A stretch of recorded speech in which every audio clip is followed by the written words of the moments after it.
But look in those 7 key battleground states: Arizona, Georgia, Michigan, Nevada, North Carolina, Pennsylvania, and Wisconsin. Harris is only ahead by 0.3 points, John. So the bottom line is, in those 7 key battleground states, it's a significantly tighter race than it is nationally, John. Let's get to some good shit. All right.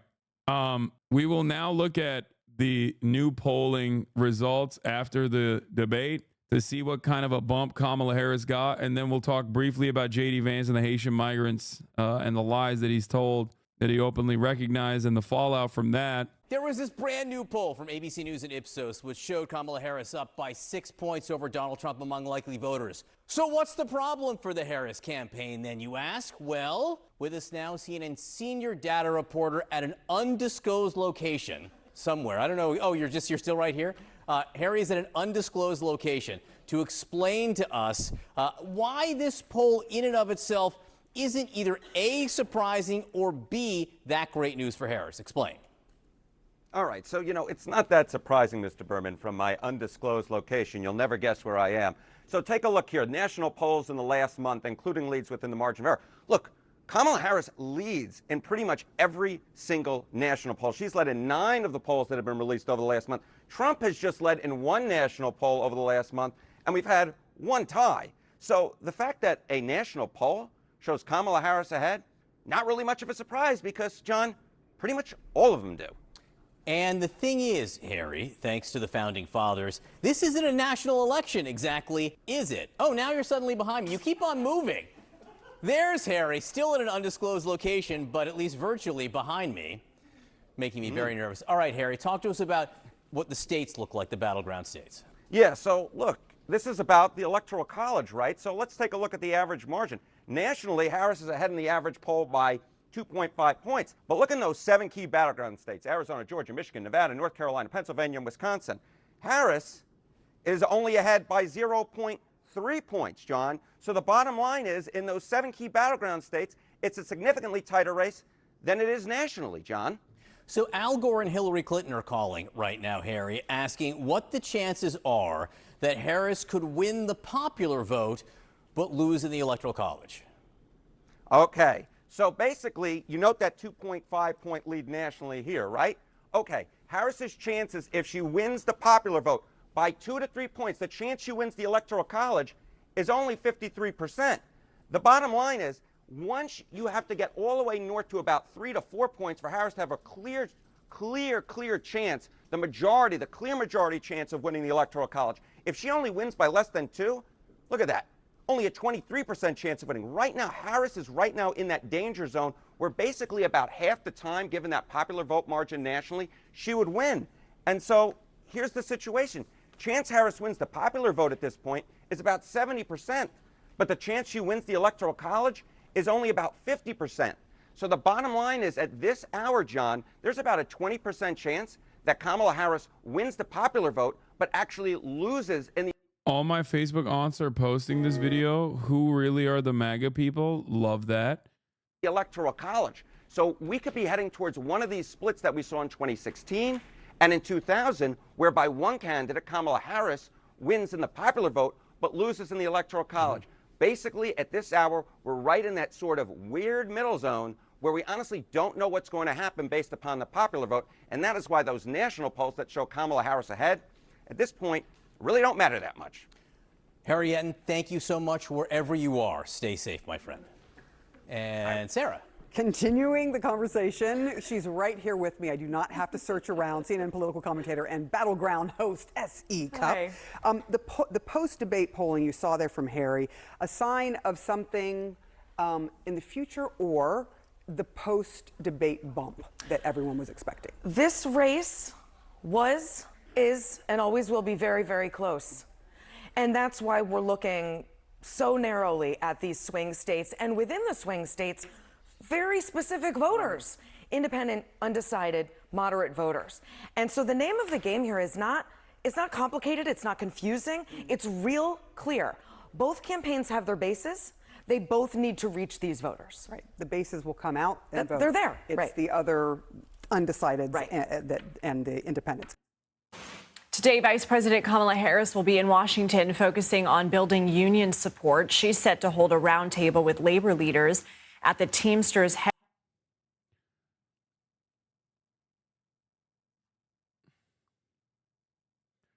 CNN seems like a fun place to work when they're not covering genocide. No, it's not.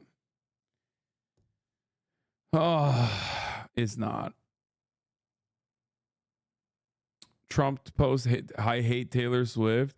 That's 8 hours. That's 8 minutes of coverage. The analysis has been torn apart on Twitter. There have been under 5 state polls spread across the states since the debate, but over 8 to 10 national ones. Lots to know more soon. More polls coming in an hour, by the way. All right, let's do. I want to watch the fucking. Oh, a couple things I want to say. 80% say that Trump's comment about immigrants eating pets is weird. 64% say it's very weird. Okay? Just so you understand. Just so you fucking understand. Like, people do not vibe with this because he's going above and beyond. This is going to turn into yet another. I know, I'm going to read the first comment in a second. This is going to turn into yet another abortion debacle where they go above and beyond and they actually miscalculate and think that people are as horny to kill migrants as they are. And the Democrats ain't going to do a goddamn thing about it until it's far too late. Okay? And then they're going to campaign off of it. I just want to remind everyone that Democrats did not campaign on abortion. They did not actively talk about abortion. Joe Biden was actually literally reluctant to address abortion even after Roe v. Wade. And Mike Donilon, Joe Biden's advisor who just recently left the Harris team like a month ago, openly said that the 2022 electoral victories in the midterms that was supposed to be a red wave turned to a red puddle was actually because Joe Biden didn't talk about abortion. That's how fucking out of touch some of these dumbasses are. Okay? The abortion defense was the only reason why. The abortion defense was the only fucking reason why that the Republicans didn't wipe the goddamn floor with the Democrats. Okay? What's also alarming to me about all of this is that Kamala Harris has a real easy gimme here in terms of like a fucking statement about how immigrants are the backbone of America, that we are all children of immigrants and grandchildren of immigrants. Kamala Harris herself is literally the product of 2 immigrants. Okay?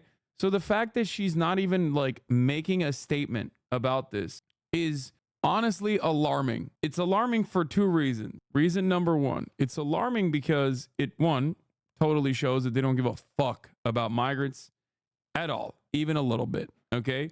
Reason number 2 is they are that oblivious. They are that fucking oblivious. They are that oblivious to the reality that like the broader electorate sees this stuff and reads it as like at the least very weird and and I would say a non-zero, like a decent amount of voters across the board see it as just like objectively racist. Okay? 44% of Republicans think it's very weird. 44% of Republicans, okay? 44% of Republicans think the statement, immigrants are eating the dogs, the people that came in, they're eating the cats, they're eating the pets of the people that live here. 44% of Republicans, please, I need you to understand, this is so hyper online. It's so extremely unimaginably online that even Republicans are like, what the fuck are you saying? Okay? A lot of you look at TikTok comments and think like, oh, well, I've seen a lot of Republicans on TikTok say it's real. It's like, that does not make up enough of a percentage of the broader electorate as you think it is. Okay? This is, yet another instance. It's like begging for anything here. like any minor defense against the top of the hour ad break. Just a little bit, you know, bare minimum. Subscription, Twitch Prime, gifted sub, anything. Because at the top of the hour, there's a 3-minute ad break. And if you no longer want to see those ads, all you need to do is subscribe, which you can do for $5 or for free with Twitch Prime. Here's a 3-minute ad break now. My mom is a hardcore one-issue abortion voting Republican, and thankfully she thought it was completely ridiculous. Remember what I told you. Remember what I told you. Republicans have lost the capability of reading the fucking room, and they just lean into their worst sensibilities. There is a level of permissible racism that you can cut. Okay? There's a permissible amount of racism that exists in society.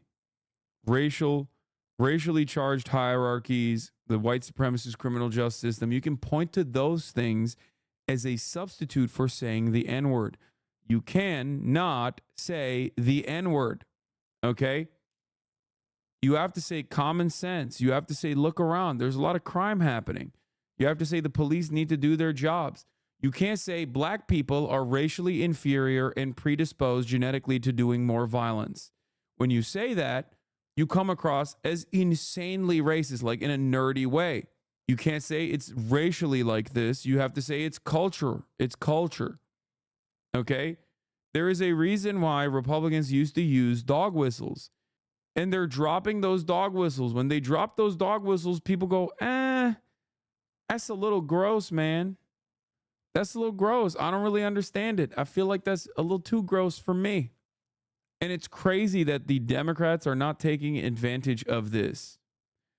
Actually crazy. Shocking. Alarming. Worrisome. And joining me now is former President. Here's J.D. Vance talking about the Trump campaign. I just talked to my normie coworkers about this and how the anti-immigrant messaging completely fucked the UK from getting Brexit passed, and how placating the right serves no productive purpose because everyone now hates Brexit.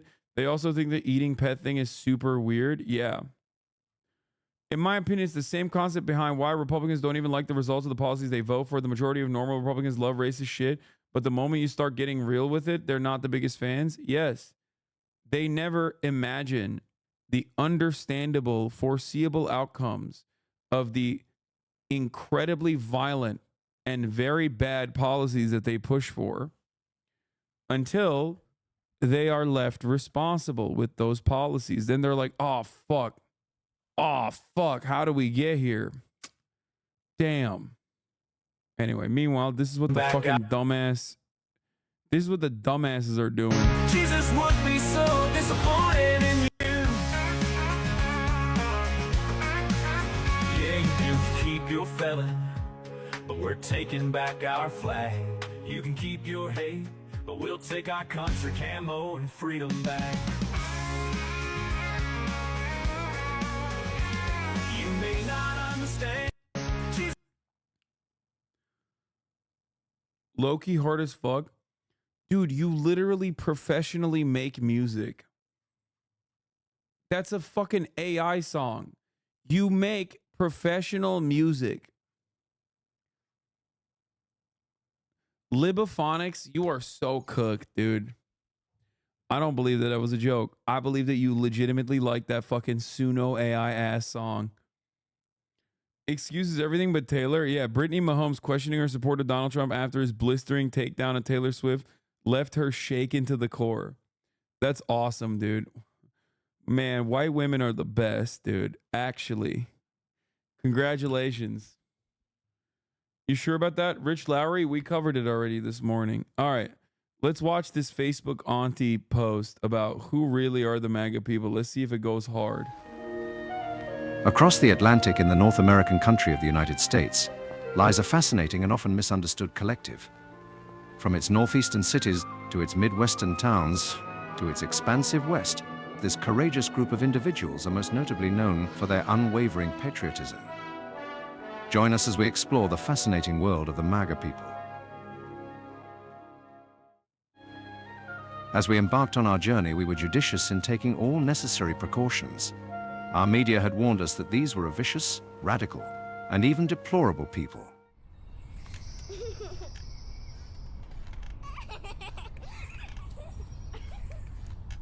Contrary to what we had been told, we found the MAGA people to be warm, loving, and even rather cheeky at times.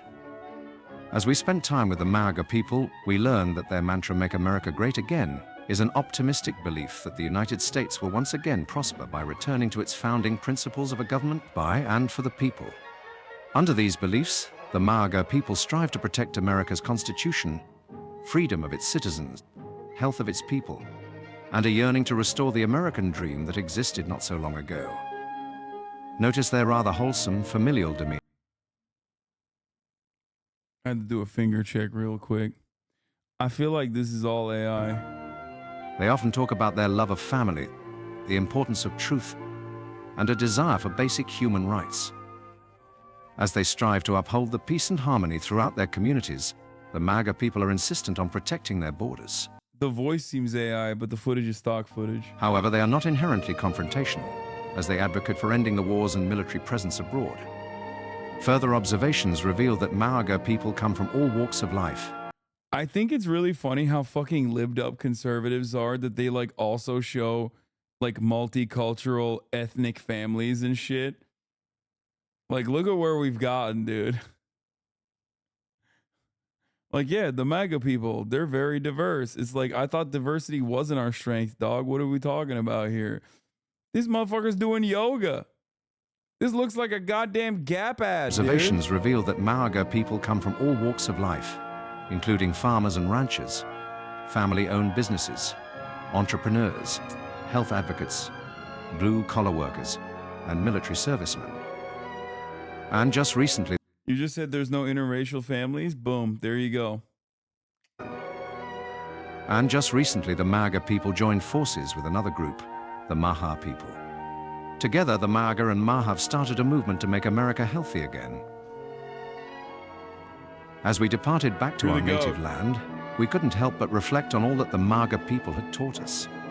Once perceived as a dangerous and barbaric group, we found ourselves feeling enlightened by the MAGA's moral, ethical, and honest ways of life. One could only hope that a similar movement would eventually emerge for us.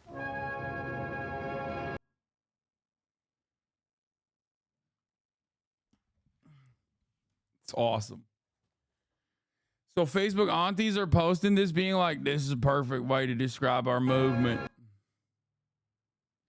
Yeah, they have it. Yeah, it's called the English Defense League.